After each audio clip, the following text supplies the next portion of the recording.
कभी अगर बनना हो तो बाज बनना, लेकिन कभी तोता मत बनना। तोता बोलता तो बहुत है, लेकिन ज्यादा ऊंचाई तक उड़ नहीं सकता। बाज बोलता बहुत कम है, लेकिन सबसे ऊंचाई पर उड़ता है और बाकी पंछियों का राजा होता है एक बाज। आज मैं आपको 5 ऐसे पॉइंट्स बताऊंगा जो कि हर इंसान को बाज से सीखना चाहिए और लाइफ की बहुत बड़ी लर्निंग है। इस 5 पॉइंट्स में पहला लेसन, ईगल फ्लाई अलोन। बाज अकेले उड़ता है और बाकी पंछियों के मुकाबले सबसे ऊंचाई पर उड़ता है। बाज अकेले उड़ेगा, लेकिन कभी भी चिड़िया और छोटे पंछियों के साथ नहीं उड़ेगा।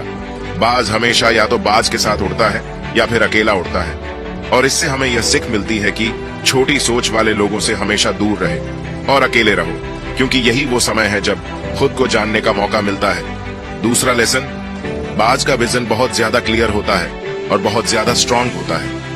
बाज अपने शिकार को 5 किलोमीटर दूर से ही देख लेता है और जब उसे एक बार अपना लक्ष्य दिख जाता है तो चाहे उसके बाद रास्ते में कितनी ही मुश्किलें क्यों ना आए, वह अपने लक्ष्य को हासिल करके ही दम लेता है। इससे भी एक बहुत बड़ी सीख मिलती है कि अपना विजन क्लियर रखो और उसे हासिल करने में फिर चाहे कितनी ही मुश्किलें क्यों ना आए, पीछे मत हटो उस बाज की तरह। तीसरा लेसन, बाज कभी भी मरे हुए जानवरों को नहीं खाता, वह हमेशा जिंदा शिकार करता है। और इससे हमें यह सीख मिलती है कि जो हमारा पास्ट है वह मर चुका है, तो अपने उन मरे हुए थॉट्स पर ध्यान मत दो और अपनी आने वाली ताजी जिंदगी पर ध्यान लगाओ। अपने पास्ट की जो पुरानी यादें तुम्हें तंग करती है, उन्हें वही रहने दो जहां पर उनकी जगह है, और तुम्हारे पास्ट की जगह तुम्हारे पास्ट में है, उसे अपने वर्तमान में जगह मत दो। क्योंकि एक बार तुम्हारा पास्ट तुम्हारे प्रेजेंट में आ गया तो तुम्हारा पास्ट तुम्हें कभी प्रेजेंट में नहीं रहने देगा।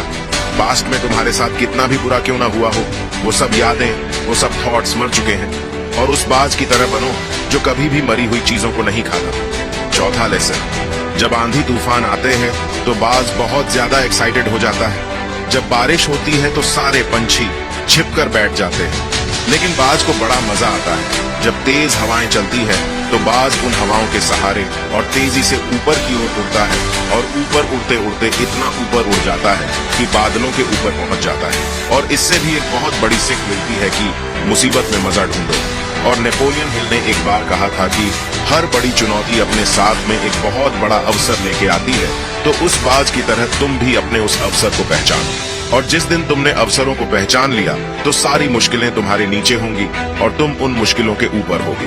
पांचवां लेसन, बाज अपने घोंसलों में से सॉफ्ट घास को निकाल देता है ताकि बाज का जो बच्चा होता है वो उसमें कंफर्टेबल ना हो सके, क्योंकि वो अगर घोंसले में कंफर्टेबल हो गया तो वो वही रहना पसंद करेगा। लेकिन बाज कभी ऐसा होने नहीं देता।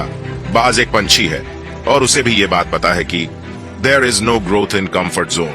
लेकिन हम तो इंसान है ना, और इंसान होने के बावजूद भी कई सारे लोग इस बात को समझते ही नहीं है। आप जितना ज्यादा कंफर्ट जोन में रहोगे, आपकी लाइफ आने वाले समय में उतनी ही ज्यादा अनकंफर्ट हो जाएगी।